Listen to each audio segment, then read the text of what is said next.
మా వాడు 6th వచ్చాడండి. స్కూల్ మార్చాలి. ఎన్ని ఫెసిలిటీస్ ఉంటే ఏం లాభం? సబ్జెక్ట్లో అసలు స్టాండర్డ్సే లేనప్పుడు. మా అమ్మాయి స్కూల్లో అకాడమిక్స్ ఓకే అండి, కానీ అది తప్ప ఇంకేమీ లేదు. గ్రౌండ్ చాలా బాగుంది, కానీ వేరే యాక్టివిటీస్ చాలా వీక్. కంగారు పడకండి. రెసిడెన్స్ స్కూల్స్ తో మంచి చదువుతో పాటు all round development. Right age లో రైట్ ఫౌండేషన్ తో రెసిడెన్స్ స్కూల్స్ ఇప్పుడు హైదరాబాద్ అంతటా. ఎందుకు లేడీస్ ఫస్ట్ అంటారా? లేదు, మీరు మాట్లాడండి, పర్లేదు. ఆల్రెడీ యువరాజ్ గారు ముందు మాట్లాడేశారుగా. అందరికి నమస్కారం అండి. హ్యాపీ కనుమ. చెప్పేది ఉందన్నా థియేటర్లో ఫిక్షన్ చెప్తుంది ఏం చెప్పాలన్నా, అంతకన్నా మించి నేను చెప్పలేకపోతున్నాను. అయితే ఒక్కటి చెప్పాలి సార్, ఈరోజు మీరు విజువల్ చూస్తున్నారు, ఆ మ్యారేజ్ సీన్స్ కానీ చాలామంది ఫోన్ చేస్తున్నారు, మ్యారేజ్ సాంగ్ ఎక్కడ చేశారు, తర్వాత చారులత హౌజ్ ఎక్కడ చేశారు, ఇవన్నీ. దీని అంతటికి కారణం మా వెనకాల ఉండి నడిపించిన వంశీ గారు sir. All credits goes to ఇవ్వండి సార్.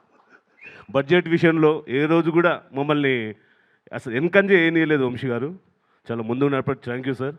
అలాగే నవీన్ గారు, చిన్మయ్ గారు, రమేష్ గారు సార్, మీరు అందరూ, లడ్డు, చందుబాయ్, మహేష్, అందరికి థ్యాంక్ యూ. తర్వాత మన సార్ మీ పేరే మర్చిపోతున్నా, మారి గారు.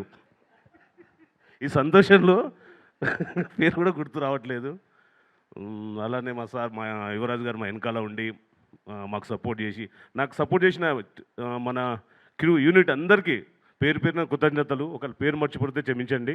Thank you sir. Thank you. Thank you so much. మన యాక్టర్స్ని బ్యూటిఫుల్గా కాస్ట్యూమ్స్లో